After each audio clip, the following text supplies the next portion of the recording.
여러분 안녕하십니까? 적용기능사 필기 예상문제 5회에 와 있습니다. 여러분을 환영합니다. 문제로 들어가겠습니다. 1번입니다. 다음 중 묘원의 정원에 해당되는 것. 묘원이 뭡니까? 그렇죠. 무덤이죠. 예, 무덤 정원입니다. 예, 무덤이 있는 정원. 브로비공트 공중정원 타지마을 알함브라. 답이 눈에 들어왔습니까? 예, 정답을 짓겠습니다. 타지마을이죠. 인도의 무굴 제국의 왕비의 묘죠. 타지마할이고요. 여기에 묘가 있습니다. 이 안에가요. 관이 있죠. 그래서 이거 전체를 묘라고 볼 수도 있어요. 그래서 이건 정원이죠. 정원인데 뭡니까? 묘가 있는 정원입니다. 그래서 타지마할, 인도 무굴 제국의 왕비의 무덤이 있는 정원. 이 전체가 정원, 무덤이 있는 정원입니다. 타지마할입니다. 실물을 도면에 나타낼 때의 비율. 지도에 뭐죠? 그걸 축적이라고 그러죠. 축적이 얼마냐. 그래서 그 비율 몇 대 몇으로 실물을 도면에 날 때의 비율을 축적이라고 한다. 축적 지도를 만들 때 어떤 것을 실제보다 축소한 정도. 그래서 1대 5만, 1대 10만. 그래서 이게 클수록 축적 비율이 크다 그 말이죠. 축적 비율이 크다는 것은 축소된 비율이 크다는 말과 같은 것입니다. 그래서 실물을 도면에 나타낼 때 비율을 축척이라고 한다.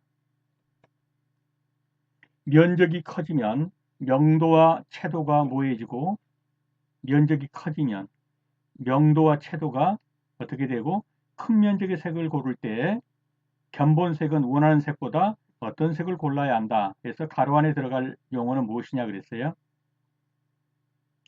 자, 면적이 적을 때 하고 이 큰 면적하고 똑같은 노란색을 칠해도요.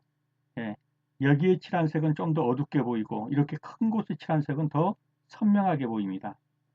그래서 면적이 좁은데 칠한 것보다 면적이 큰 데다가 칠하면은 채도와 명도가 더 높게 보여요.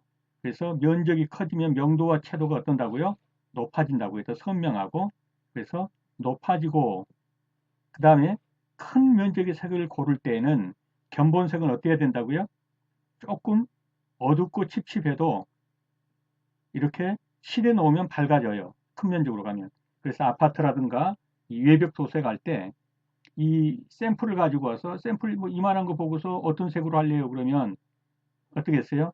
아, 이건 너무 어둡고 이건 좀 이렇게 밝아야 되는 거 아니야? 그래 놓고 칠 놓고 보면 너무 밝아요. 그래서 조금 면적이 적은 데서 고르는 샘플은 어둡고 탁해도 칠해 놓고 보면 선명하다. 그래서 색상을 고를 때는 어떻게 한다고요? 조금 어둡고 탁한 색으로 골라라. 그래도 넓은 면적에 칠해 놓으면 밝아진다. 그 정답은요. 2번이 되겠죠.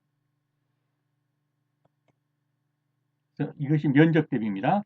동일한 색이라 하더라도 면적에 따라서 채도와 명도가 달라 보이는 현상. 면적이 커지면 명도와 채도가 높고 증가하고 반대로 작으면 채도도 명도도 낮아지는 현상이죠.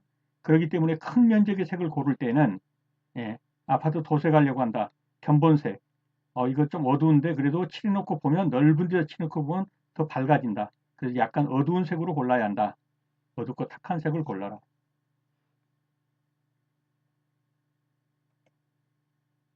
정답은 2번이 되겠고요.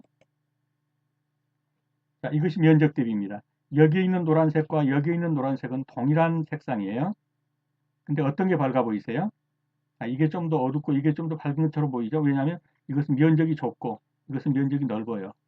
만약에 더 큰 면적에다 이것을 아파트 벽에다가 칠했다고 가정해 보세요. 얼마나 밝겠어요? 면적이 커질수록 명도와 채도는 높아진다. 면적이 적을수록 명도와 채도는 낮아진다. 더 어둡게 보인다. 이것이 면적 대비 또는 면적 효과라고 하는 것입니다. 4번입니다. 어떤 두 색이 맞붙어 있을 때 그 경계 언저리의 대비가 더 강하게 일어나는 현상은 자, 무엇인지는 모르지만 경계 언저리가 뭐예요? 여기서 굳이 거론하면 연변이죠. 연변. 예, 이 변이 연하여 있는 곳, 이 언저리들 이걸 연변이라고 한단 말이에요. 예? 이 경계 언저리, 연변 같은 말이에요. 그래서 잘은 모른다 할지라도 예, 연변 대비를 말하네. 이 정도 아셔도 돼요. 자, 그럼 연변 대비란 건 뭐냐? 인접색, 즉 경계 대비에 그 경계선에 있는 색이 저명도, 밝지 않을 경우에는 경계 부분은 더 밝아 보인다. 그런데 고명도, 지금 내 색깔보다 더 밝은 색깔 옆에 있으면 내 색깔이 어두워 보인다. 이게 연변 대비예요. 내가 좀 괜찮은 사람인데 인물이 괜찮아요. 근데 너무 잘생긴 사람 옆에 가면 어때요? 좀 못생겨 보이고 조금 못생긴 사람 옆에 가면 그 중에 내가 제일 잘생겨 보이고 뭐 이런 거예요. 저, 얘가 뭐 그렇게 좋지는 않지만 어떻든 그런 겁니다. 연변 대비, 경계 대비. 예, 누구 옆에 서느냐에 따라서 내가 좀 밝아도 보이고 어두워도 보이는 거. 면적 대비는 좀 전에 봤죠? 면적이 적을 때보다 클 때의 명도와 채도가 높아진다는 것입니다. 자, 보색 대비는 색상의 차이가 많이 나는 색상끼리 있으면 눈에 띈다라는 거예요. 한번 내용을 읽어보시고요. 한난 대비는 한은 찰 한자죠. 이게 차고 나는 덥다 뜨겁다예요. 그러니까 찬 것과 더운 것을 같이 놓으면 찬 것은 더 차게 더운 것은 더 더웁게 따뜻한 건 더 따뜻하게 느껴진다. 이런 말이에요. 이제 직접 그림으로 한번 보겠습니다. 자, 연변 대비. 이게 지금 똑같은 그 색인데 이쪽이 좀 더 밝아 보이고 이쪽이 좀 더 어두워 보이지 않나요?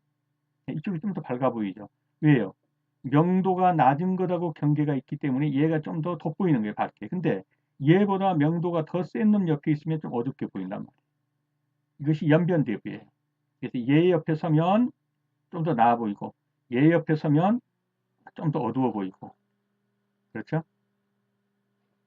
이해가 되셨죠? 면적 대비 좀 전에 봤죠?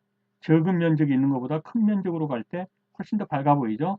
명도와 채도가 높아 보인다. 선명하게 보인다. 이런 말이죠. 자, 보색 대비. 비슷한 색상끼리 있으면 표시가지 않았나요? 어두워 보이고 뚜렷하지 않죠? 이렇게. 그런데 빨강에 녹색으로 가니까 어때요? 확 두드러지죠? 이게 색상 차이가 많이 날 때. 그래서 색상 차가 큰 보색끼리 조합하면 선명하고 뚜렷하게 보이는 현상. 이것을 가리켜서 보색 대비라고 한다. 자, 한난 대비. 이 색깔은 찬색이죠. 이런 색은 찬색이에요. 그다음에 이거는 따뜻한 색이에요. 자, 이렇게 한과 난을 합쳐놓으니까 어때요? 찬색은 더욱 차게 보이고 따뜻한 색은 더욱 따뜻하게 보이죠. 찬색은 더 차게, 따뜻한 색은 더 따뜻하게. 이것이 바로 한난 대비. 한은 차가울 한자, 난은 따뜻할 난, 더울 난. 그래서 따뜻한 색과 찬색을 같이 놓으면 따뜻한 색은 더 따뜻하게, 찬색은 더 차게 느껴지는 것, 그걸 가리켜서 한난 대비라고 한다. 어떤 두 색이 맞붙어 있을 때 그 경계죠. 경계, 연변, 연변 대비. 좀 전에 봤고요. 넓은 의미의 적용을 가장 잘 설명한 것은 이런 문제가 나오면요. 뭐 읽어봐도 몇 개 헷갈린다 그러면 예를 들면 넓은 의미의 적용. 그러면 정원을 포함한 광범위한 5개 공간. 이게 넓어졌죠. 예, 딱 정원이 아니라 정원만이 아니라 정원을 포함한 광범위한 5개 공간. 이것을 적용이라고 보자. 라고 하는 것하고 딱 요것만 적용이라고 보자. 라고 하는 것하고는 어떤 게 넓은 의미겠어요? 그렇죠. 이 광범위한 5개 공간 이렇게 더 넓잖아요. 예, 넓은 의미 적용. 그래서 단어 뜻만 가지고 찾아도 어렵진 않을 겁니다. 적용을 좀 넓게 보면 딱 이 부분의 적용만이 아니라 그 둘레까지 예, 다 이렇게 잡아서 어떤 적용의 범위에 놓고 밸런스를 맞춰보자 하는 것이죠. 답은 4번이 되겠습니다. 우리나라에서 한국적 색채가 농후한 정원 양식이 확립되었다고 할 수 있는 때는 예, 그 이전에도 있었죠. 고려 통일신라 때도. 그렇지만 그렇게 많지 않았어요. 언제가 제일 많습니까? 그렇습니다. 조선시대입니다. 대부분의 그 한국의 색채가 농후한 그런 정원 양식은 조선시대예요. 그래서 조선시대로 알아두시면 되겠습니다. 회사 중 염분이 허용 한도를 넘을 때 철근 콘크리트의 조치 방안으로 옳지 않은 것은 회사가 무엇입니까? 그죠? 바다에서 건진 모래입니다. 이 한강이나 이런 데서 건진 게 아니고 바다에서 건졌기면 염분이 많이 섞였어요. 이걸 그대로 많이 쓰게 되면 어떻게 되겠어요? 그렇죠. 그 안에 밟은 철근이 녹슬겠죠. 염분 때문에. 어떤 조치를 필요로 하냐? 지금 그 말이에요. 아연도금 철근을 사용한다. 맞습니다. 방청제를 사용해서 철근의 부식을 방지한다. 이것도 맞습니다. 살수 또는 침수법을 통해서 그렇죠. 모래에다가 물을 뿌려요. 예, 강물을. 그 다음에 또는 모래를 뭐 물통에 집어넣었다가 염분 좀 빼고 쓴다. 이것도 맞을 수 있어요. 단위 시멘트량이 적은 빈배야. 이 단위 시멘트량이 적다 그러면 여기다 섞는 게 뭐뭘 섞어요? 이 콘크리트 섞을 때 그렇죠. 시멘트에다가 시멘트에다가 모래에다가 물 섞죠 물. 예, 근데 단위 시멘트량이 적은 빈배야. 이 빈배량은 시멘트를 적게 넣는 거예요. 그리고 모래를 많이 넣는 거예요. 그렇지 않아도 모래가 염분 섞인데 섞여가지고 염분이 있는데 시멘트 조건은 모래가 더 많이 넣으면 염분과의 반응성이 줄어들겠어요? 늘어나겠죠? 모래를 더 많이 쓰니까. 그래서 이 빈비압으로 한다. 이건 틀린 거예요. 그렇다고 부비압으로 한 것이 꼭 맞냐? 예, 그것도 좀 살펴보긴 해야겠지만 그래도 빈비압보다는 낫죠. 부비압은 시멘트를 많이 넣는 거예요. 그래서 빈비압은 콘크리트 비압 시 단위 시멘트량이 비교적 적은 경우 150에서 200g 입방당 1루베당 이 말이죠. 루베는 아니군요. 예, 제곱 제곱이 아니죠. 그냥 입방이라고 합시다. 세제곱미터니까요. 그 다음에 부배합은 시멘트를 많이 섞는 거예요. 시멘트 양이 300kg 이상을 섞는 거예요. 그래서 이때는 염에 대한 저항성도 높아진다. 그래서 비배합으로 이 빈배합 시멘트를 적게 쓰면 오히려 염증의 강도가 높아지기 때문에 염도의 강도가 높아지기 때문에 부식이 나올 수가 있겠죠. 그래서 4번 단위 시멘트량이 적은 빈비압으로 한다. 이건 틀린 것입니다. 우리나라에서 식물의 천연 분포를 결정짓는 가장 주된 요인은 광선, 온도, 바람, 토양. 어느 정도 감은 오셨죠? 그렇죠. 온도죠. 이렇게 있으면 이 광양만 이쪽을 밑으로 해갖고는 난대림. 그 다음에 이 한격도 이쪽까지 해가지고는 다 이게 어디에 들어가요? 온대림으로 들어가죠. 온대림. 여기에 있는 고산으로부터 시작해갖고 요 위쪽으로 가서는 한대림으로 들어가는. 그래서 이 여기에 있는 이 수종들이 다 조금씩 다르죠. 이제. 예. 그래서 이 천연 분포를 결정질 때 가장 그 결정 이 천연 분포의 어떤 획을 긋는 데 있어서는 기온을 가지고 하는 거예요. 온도를 가지고. 난대림, 온대림, 한대림 이런 식으로 온도가 되겠습니다. 그래서 보시다시피 제주도를 포함한 이 광양만, 순천 이쪽으로 해서는 뭡니까? 이걸 난대림. 이 위쪽으로 해서는 온대림인데 온대림도 남부 온대림, 중부 온대림, 북부 온대림 이렇게 나눠지고 요 한경북도 이북 지방을 해서 요 위쪽으로는 이제 한대림이 되는 거예요. 그래서 그 나무들은 이 난대림, 이 난대림에는 농나무, 동백나무, 가시나무 등 이런 나무들이 수종이 있단 말이죠.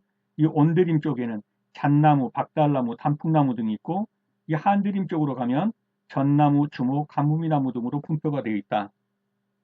그래서 온도를 기준으로 수종이 분포되어 있다 이렇게 보시면 되겠습니다. 온도입니다. 다음 중 공기 중에 환원력이 커서 산화가 쉽고 이온화 경향이 가장 큰 금속은 이 문제가 시험에 나왔다 그러면 철이네 이렇게 생각할 수가 있어요. 왜? 녹이 쓴다 그러니까 산화가 일어난다면 녹순단 말이잖아요. 환원력이 커서 이온화 경향이 크고 그러면 이걸 철이라고 그러면 틀려요. 이거 답은요 알루미늄이에요. 알루미늄이 가장 산화가 잘 일어나고 녹이 쓰는 거예요. 근데 문제는 알루미늄 녹슨 거 못 봤다고 그럴 거예요. 철이나 구리 녹슨 건 봤죠. 근데 이건 답이 아니에요. 이건 납이고요. 답은 알루미늄이에요. 자, 이걸 한번 읽어 드릴게요. 그러면은 그 내용이 들어올 거예요. 알루미늄의 산화 반응. 알루미늄은 공기 중에 환원력이 커서 산화가 쉽다. 가장 녹이 잘 쓰는 거예요, 사실. 근데 알루미늄은 매우 화학 반응이 강해서 공기 중에 있는 산소와 격렬히 반응해요. 그래서 녹이 쓸어버려요, 빨리. 그런데 알루미늄 창틀이 녹이 슬었다는 것을 거의 보지 못하고 알루미늄 휠, 자동차 알루미늄 휠이 녹이 슬어 못 쓰게 됐다는 말을 거의 듣지 못했을 거예요. 근데 왜 그럴까 이런 말이에요. 알루미늄은 공기에 노출되면 곧 표면에 매우 단단하고 투명한 산화 알루미늄, 녹슨 알루미늄이 된단 말이에요. 근데 그 녹이 뭐냐면 투명해요. 근데 이게 녹이 쓸자마자 어떠냐면 보호막이 이 녹이 쓴 보호막이 어찌나 조밀한지 그 이후에는 공기와 물이 거기로 들어가지는 못해요. 그래서 안에 있는 알루미늄을 전체를 다 보호해버려요. 코팅하는 것처럼. 그래서 속에 있는 알루미늄을 훌륭히 보호해 준단 말이에요. 이런 변화 때문에 오래된 알루미늄 창 표면은 새 것일 때보다도 좀 껄끄럽긴 하지만 전혀 녹슨 것을 몰라요. 따라서 알루미늄 창틀이 녹슬지 않는다는 말은 화학적으로는 틀린 말이에요. 단지 생긴 녹이 투명해서 잘 보이지 않을 따름이고 이것이 아주 조밀해서 더 이상 공기와 물이 들어가지 못하도록 코팅을 해버려서 그 안쪽 부분은 전혀 부식이 안 일어난다. 이것이 진정일 고려대 교수님의 화학에서 제가 일부를 발췌한 것이에요. 그래서 알루미늄은 가장 빨리 녹이 쓴다. 그럼에도 불구하고 우리가 녹슬었다는 걸 모르는 것은 알루미늄 녹이 투명하고 녹슬자마자 바로 코팅하는 효과가 있어서 이제 이후에는 공기와 물이 그 안으로 치고 들어가지 못해서 완벽하게 보호를 해준다. 녹슨 코팅 막이. 그래서 단 공기 중에 환원력이 커서 산화가 가장 쉽고 이온화된 경향의 가장 큰 금속은 그러면 알루미늄입니다. 그 다음이 구리 정도는 돼요. 구리 정도는. 근데 이 구리는 녹슬면 예, 파랗거나 까맣게 되죠. 그런데도 안에는 녹이 안 슬어요. 왜냐하면 이것도 코팅이 돼서 그런 거예요. 다만 얘는 투명하지 않고 잘 보여서 색상이 아주 안 좋게 보이는 것이지. 그렇죠? 10번입니다. 수목의 여러 가지 이용 중 단풍의 아름다움을 관상하려 할 때 작업하지 않은 수정은 눈에 들어오시나요? 잘 모르겠죠? 이 문제가 나온다면 이와 비슷한 게 나오면 이 문제 그대로 나올 수 있어요. 그냥 봐주세요. 팥배나무예요. 예, 이건 이 잎이 금방 떨어져 버려요. 한번 사진으로 볼게요. 이게 팥배나무예요. 이것은 오히려 열매가 관상 가치가 있어요. 열매가. 이 나무는 얼마 안 있으면 다 이렇게 앙상하게 떨어져 버린다고요. 그래서 이런 나무 그 팥배나무 단풍 구경하러 가보면 앙상한데 이것밖에 없단 말이에요. 그래서 단풍은 좀 멀리서 보는 건데 별로 가치가 없겠죠. 그래서 이거 보는 순간 어때요? 아, 팥배나무 단풍은 가볼 게 아니구나. 이건 약용으로 쓰여요. 이거 따서 약용하려고 하면 모르지만 그렇게 알아두세요. 장미과에 속하고 이걸 감당이라고 하는데 아유 팥배나무 단풍은 가볼 게 아니네. 이렇게 그냥 각인을 시켜버리세요. 팥배나무. 다음 건설장비 분류상 배토 정지용 기계에 해당되는 것은 배토 정지용. 배토는 뭐예요 이게? 북 돋는 거예요. 정지는요. 땅을 정리하는 거예요. 탄탄하게. 이런 기계는 어떤 것이냐고 물었어요. 모터그레이더, 드래그라인, 래머, 파워셔플. 정답은요? 모터그레이더예요. 이거 땅 정지 작업하는 기계 이게. 드래그라인은요. 이렇게 생겨가지고 그 한강이나 이런 데 있는 모래 준설하는 예, 이런 게 드래그 라인이에요. 이게 드래그 끌어올리자. 이 밑에 있는 거 끌어올리는 거예요. 램머는요, 이게 땅 다지는 기계예요. 파워셔블은요, 높은 데 있는 삽처럼 생긴 이거를 기계로 퍼 내리거나 떠오는 거. 이게 파워셔블이에요. 자, 모터 그레이드예요. 이게 불도저 같이 생겼고 땅 고르고 있죠. 예, 그래서 대토 정지하는 거. 대토는 흙을 북돋아주거나 긁어 모으는 것이고 정지는 반반하게 골라주는 거예요. 그래서 이 대토 정지하는 모터 그레이드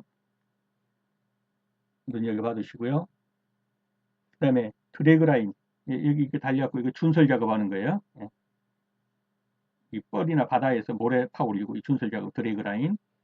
그 다음에 레머 진동으로 툭툭툭 하면서 땅 다지는 거고요. 파워셔블 동력삽이에요. 이건 높은 데 있는 거 떠가지고 내리거나 이럴 때 파워셔블 이 셔블이란 말이 삽이란 말이죠.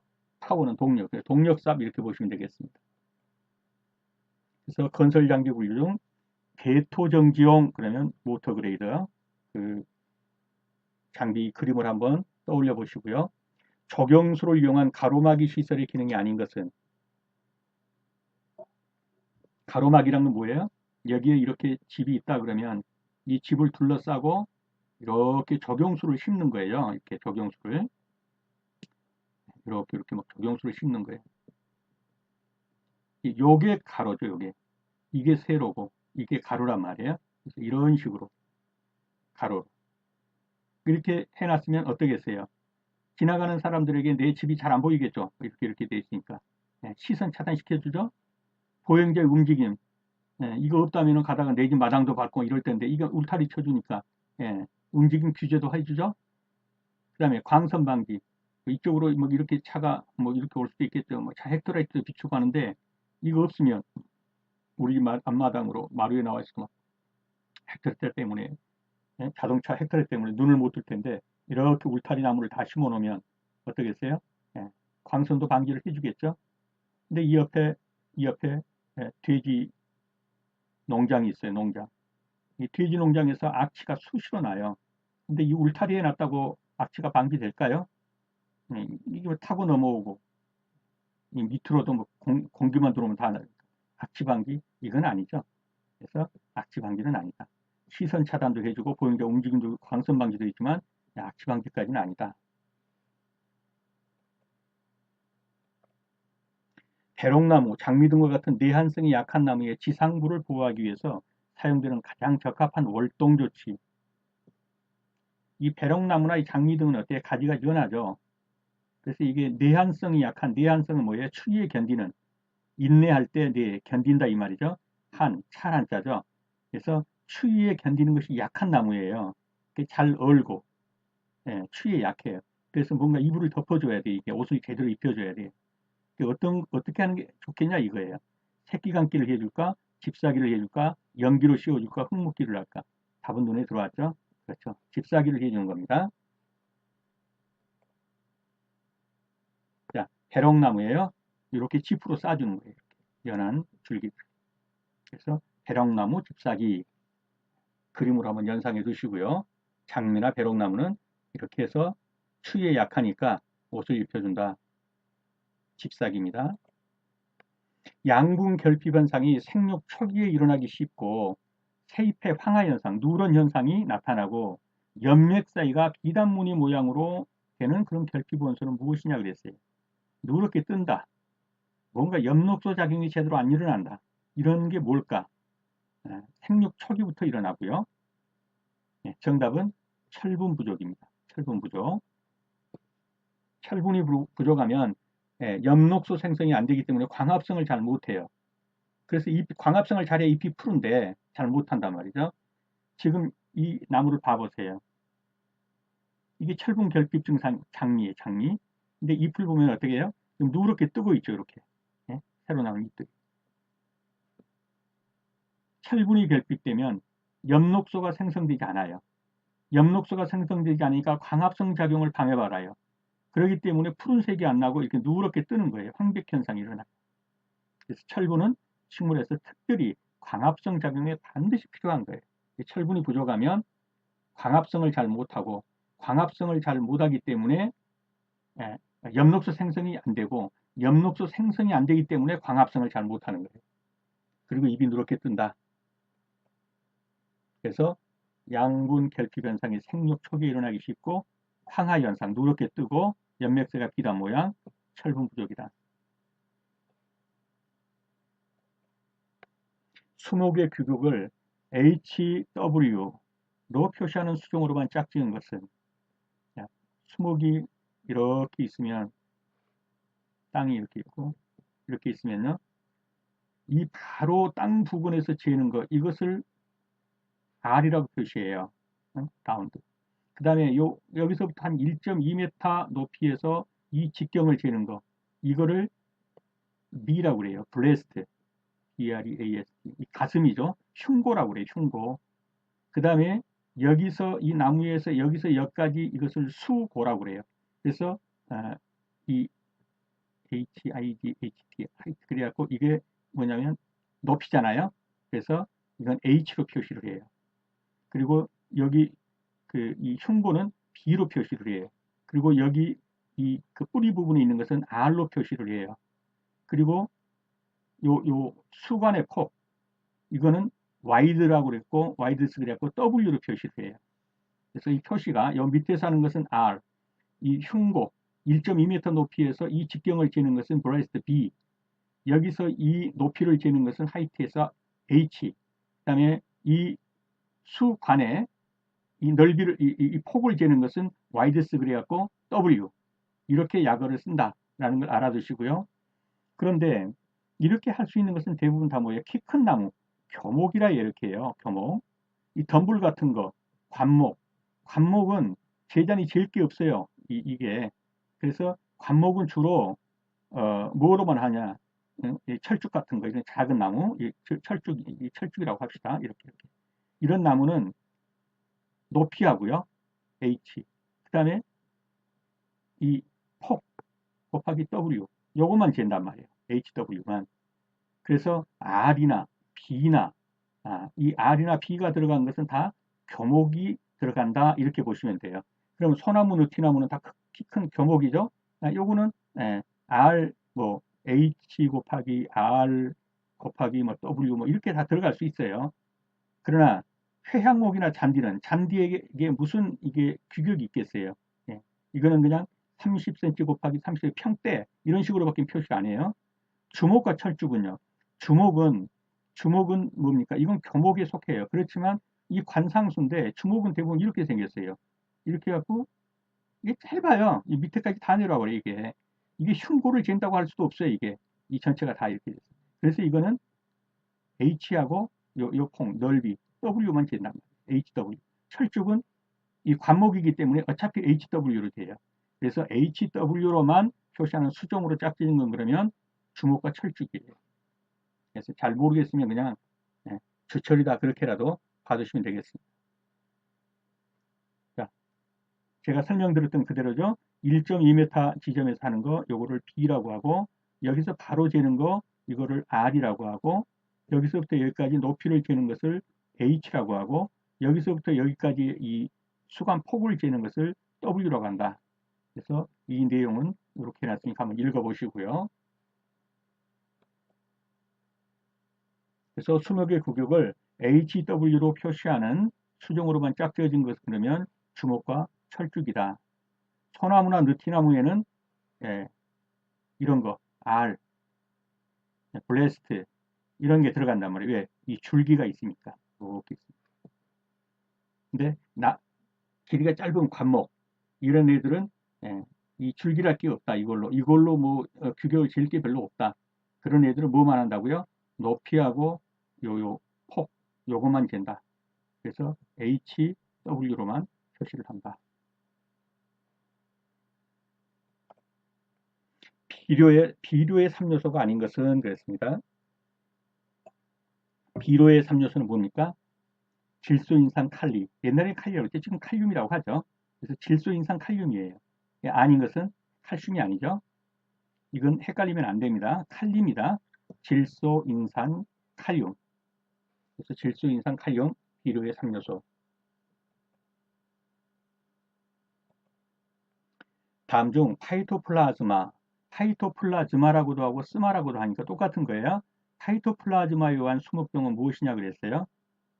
눈에 들어왔습니까? 네, 제가 찍겠습니다. 뽕나무 오갈병이에요. 파이토플라즈마는 주로 무슨 병이 많습니까? 그렇죠. 빗자루병. 근데 빗자루병 중에 파이토플라즈마 아닌 게 하나 있다고 그랬죠. 뭐예요? 네, 벚나무 빗자루병.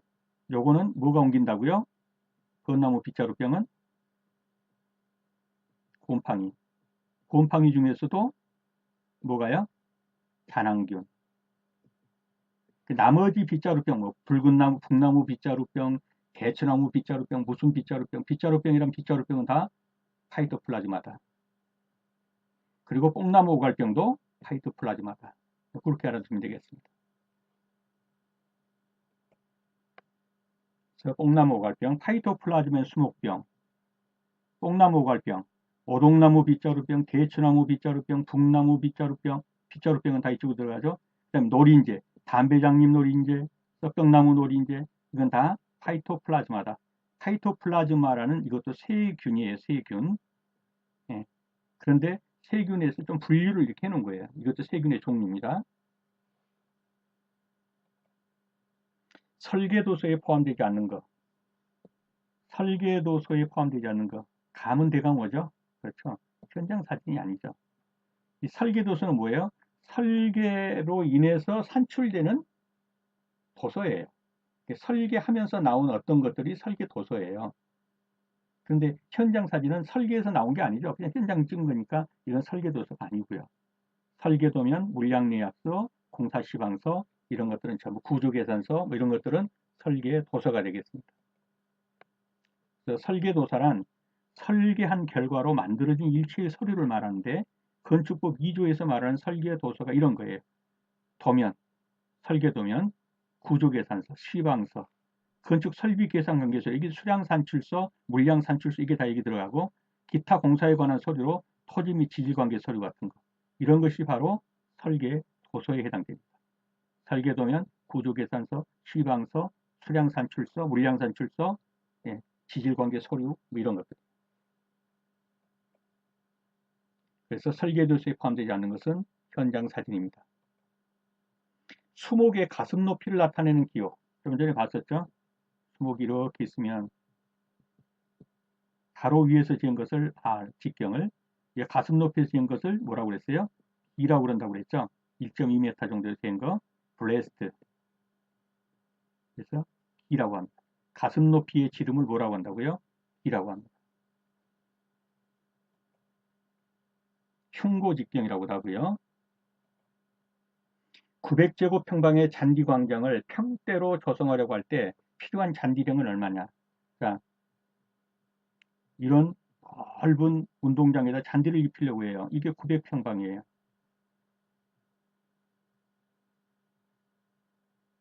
900평방의 운동장에 잔디를 입히려고 해요. 근데 평대로 입히려고 해요. 몇 개가 들어갈까 이 말이에요. 평대는 어떻게 되니까 가로 세로 30cm예요. 이게 평대예요. 그러면 가로 세로 30이니까 이것을 제곱평방으로 고치면은 어떻게 될까요? 이거는 30은 미터로 고치면 0.3m죠. 이것도 0.3m고 둘을 곱하면 0.09 제곱평방이에요. 그러니까 이때 하나가 0.09 제곱평방이란 말이에요. 이 때를 여기다 갖다 이렇게 하나씩 입히는 거예요. 이렇게. 이게 900평방이니까 몇 개나 들어갈까 그러면 900 나누기 0.09 그러면 되겠죠? 그러면 얼마가 되나요? 만이 되나요? 네, 만 개가 들어가면 돼요. 그래서 정답은 한번 이제 실제로 계산을 해보세요. 그래서 평대가 무엇이냐 하는 걸 알아야 돼요. 30cm, 30cm다. 이것을 메타로 고치면 0.3m고 면적으로 구하면 0.09 제곱평방이다. 그러면 한 매가 0.09 제곱평방이니까 900제곱평방에는 몇 매나 들어갈까? 그러면 900 나누기 0.09다. 계산기는 그 컴퓨터에 들어있으니까 그 계산하시면 아마 만매 이렇게 나올 겁니다. 그래서 이 내용을 한번 계산을 해 보시고요. 네, 수업하시느라 수고 많으셨습니다. 다음 시간에 다시 뵙겠습니다. 감사합니다.